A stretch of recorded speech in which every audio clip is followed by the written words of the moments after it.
Bueno, un saludo a todas las personas que nos escuchan y que nos ven a través de este medio de comunicación. Comentarles que efectivamente el gobierno de Gustavo Petro, en una dinámica de participación y de vinculación de las comunidades a la construcción del Plan Nacional de Desarrollo, viene realizando unos diálogos regionales vinculantes en los cuales pues se ha venido recogiendo y expresando la voluntad de las comunidades, de los sectores sociales, de las personas que pues quieren incidir en estos procesos, y pues este 22 de noviembre es el turno para Casanare, para Yopal específicamente, y en esa medida diferentes sectores sociales, organizaciones, movimientos, comunidades, personas, individuos, líderes, estamos preparándonos para precisamente participar en estos diálogos regionales vinculantes. Nosotros y nosotras entendemos y hemos entendido en este trasegar pues de lucha histórica que llevamos, que viene de movilizaciones, de paros, de protestas, de exigibilidad, no solo a través de la movilización, sino a través de los mecanismos jurídicamente establecidos, que la solución a las problemáticas pues no se va a dar pues por cuestiones particulares. Es decir, la solución a los problemas del país deben ser estructurales, deben ser integrales y deben estar conectados con las necesidades populares más sentidas de la gente. En ese sentido, pues sabemos y entendemos que efectivamente los y las jóvenes tienen unas necesidades en términos de salud, de educación, de vivienda, de garantías de acceso al trabajo, pues a unas condiciones de vida digna. Sin embargo, pues esa es una realidad que no solo es de los jóvenes, sino que hace parte en general de toda la sociedad. En ese sentido, estamos exigiendo también tierra, garantías de acceso a proyectos productivos, a proyectos educativos, a que en verdad se fortalezcan proyectos de educación pública, pública real, abierta para todos y todas los jóvenes casaraneños. Jonathan, ¿esperan ustedes que en esta ocasión, pues que vinculan en estos procesos, sí se cumplan los compromisos? ¿Qué compromisos se han adquirido de los que se hicieron precisamente en unas mesas cuando se realizaron las protestas sociales? Sí, claro, recordar que efectivamente el año pasado, el 2021, fue un año de un estallido social, de unas fuertes movilizaciones sociales en el departamento y en el país, y no solo en el país, sino en general en la región, en Latinoamérica y en el mundo, pues hubo escenarios de movilización social precisamente producto de la crisis económica que se agudiza en el mundo.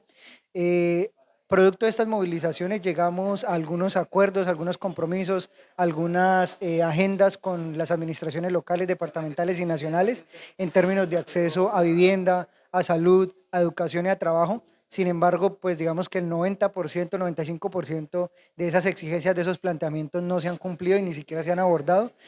Básicamente, y hay que decirlo con todo el compromiso y con la seriedad del caso, la gobernación, las alcaldías, la misma presidencia en su momento de Iván Duque utilizó estos diálogos fue básicamente para perfilar a los líderes, para individualizarlos y posteriormente judicializarlos, caso tal que hoy en Casanare, en Yopal, somos 7 personas judicializadas por haber participado en las protestas del 2021, y básicamente pues fuimos las personas que de una u otra forma dimos la cara y que pues digamos que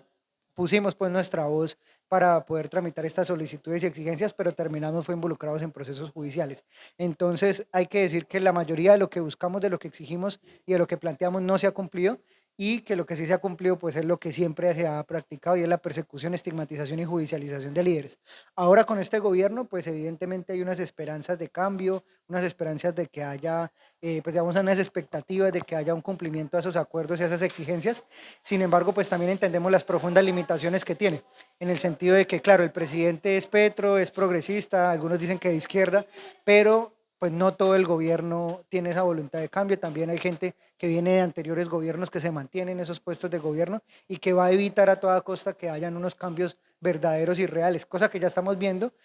cuando, por ejemplo, la gran promesa de una reforma agraria pues quedó en una compra de tierras, la gran promesa de acabar con las EPS, ahora es una reforma a la salud que se está dialogando y debatiendo, la gran promesa de una reforma tributaria que de verdad pusiera a los ricos a pagar, quedó ahora como en una serie de impuestos y de ganancias y de acceso, pero que en realidad no es lo que esperábamos. Y no es que nos arrepintamos de haber votado o de haber apoyado a Petro, quienes lo apoyaron o quienes lo apoyamos, pero sí es de entender de que, claro, llega un presidente, pero un presidente no cambia todo, y menos pues en un corto lapso de tiempo. ¿Cómo califica precisamente entonces esos 100 días de gobierno de Petro?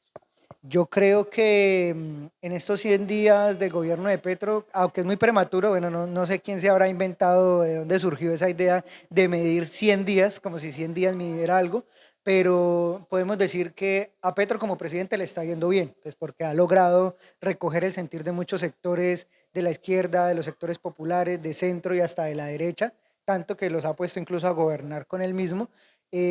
Pero el hecho que a Petro le vaya bien no quiere decir necesariamente que al país le vaya bien, y en esa medida, pues mientras se sigan manteniendo políticas históricas, digamos, de dependencia económica, política y social con Estados Unidos, con el Fondo Monetario Internacional, con el Banco Mundial y con los grandes poderes económicos del mundo, pues hay muchas cosas que no van a poder cambiar, muchas cosas que no se van a mejorar, y pues ejemplo de eso es lo que mencionaba anteriormente, que los grandes cambios que se esperaban, pues cada vez se van moderando y se van regulando más al punto de que continuamos prácticamente haciendo lo mismo de siempre. ¿Cómo han visto ustedes precisamente ese acercamiento que se ha dado tanto entre Álvaro Uribe con el actual presidente Gustavo Petro?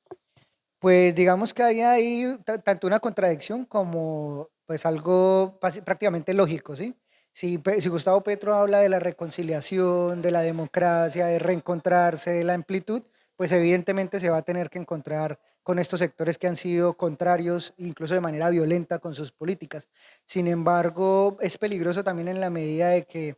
yo creo que un poco con ingenuidad se ha creído que se puede construir con estos sectores de una manera democrática, cuando en realidad lo que se ha demostrado es que estos sectores, cuando ven amenazado su poder, pues utilizan toda su maquinaria, incluso hasta violenta, para arremeter contra los sectores sociales y populares. Entonces, pues digamos que en términos generales, si se trata de blindar la democracia como un escenario de participación de todos los sectores sociales, pues está bien. Pero si se trata de entender que hay unos cambios necesarios en el país y que hay unas fuerzas sociales que se van a oponer, en este caso la derecha que siempre ha gobernado, pues me parece, o a algunos nos parece un poco ingenuo y hasta contradictorio. En el departamento hace algunos días incluso le reclamaron a la senadora Aida Bella por no tener mayor participación, incluso personas del Centro Democrático, que los mismos líderes del pacto histórico de Colombia Humana, que fueron los que trabajaron en su campaña de gobierno. Sí, claro, es que pues hay que entender, uno, que la relación de Petro, lo digo yo pues digamos a tipo muy personal, la relación de Petro con esta región del Centro Oriente pues es muy lejana. Él, por ejemplo, en campaña iba a hacer dos eventos de campaña, los dos los canceló. Una visita vino, pero fue por allá a la finca de un señor y anduvo por ahí por las calles, pero no fue como una visita como tal real y seria.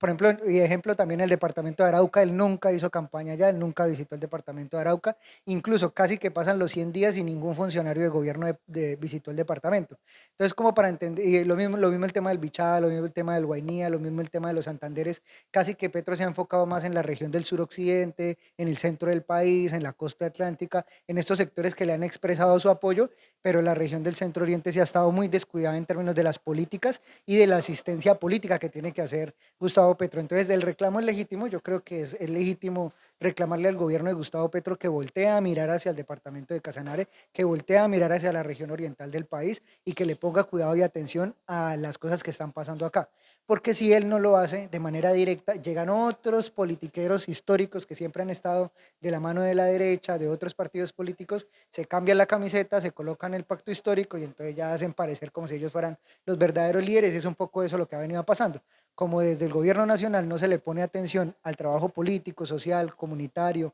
de base que se hace en los territorios, pues llegan otros avivatos y avivatas y se colocan la camiseta del pacto histórico, dicen ser los líderes, cuando aquí la gente sabe y reconoce que efectivamente nunca han sido líderes de trabajo social y popular. Entonces, tanto el descuido como el oportunismo son dos cosas que se combinan y que hacen que los sectores sociales y populares que hoy reclaman, pues precisamente se vean marginados del escenario político. Bueno, Jonathan, frente al proceso que ustedes han venido afrontando, ¿por qué delitos fueron ustedes inicialmente capturados y cómo avanza ese proceso de judicialización? Bueno, hay que decir que somos 7 personas, jóvenes, hombres y mujeres, de aquí de Yopal, que estuvimos participando efectivamente en el paro nacional, en el punto de concentración que estaba ubicado en el kilómetro 1, sector El Vivero, vía Yopal, Agua Azul, que como fueron testigos muchas personas, en realidad no fue un bloqueo total, eso era un bloqueo intermitente, casi que a nosotros nos tocó cumplir un poco las funciones de tránsito, porque por ir a protestar, pues nos tocó cerrar 5 minutos, abrirle paso a la gente, aguantarnos las ofensas, los gritos, en algunos casos los golpes. Hubo muchos, o sea, la gente a veces no dimensiona como lo complicado, eso no es un deporte, pues uno no se vaya porque simplemente le guste y ya, sino porque pues también tiene un compromiso. Sin embargo, pues producto de esa movilización, producto de ese ejercicio de concentración, se nos señala básicamente de 3 delitos: uno que es obstrucción de vía pública, dos que es agresión a servidor público y tres que es daño en bien ajeno. Estos delitos pues son los que se nos imputan a nosotros precisamente por el daño de una tanqueta, el ataque a un CAI, que hubo como una confrontación de algunos jóvenes con la policía y se dañaron algunas cuestiones en un CAI del Progreso.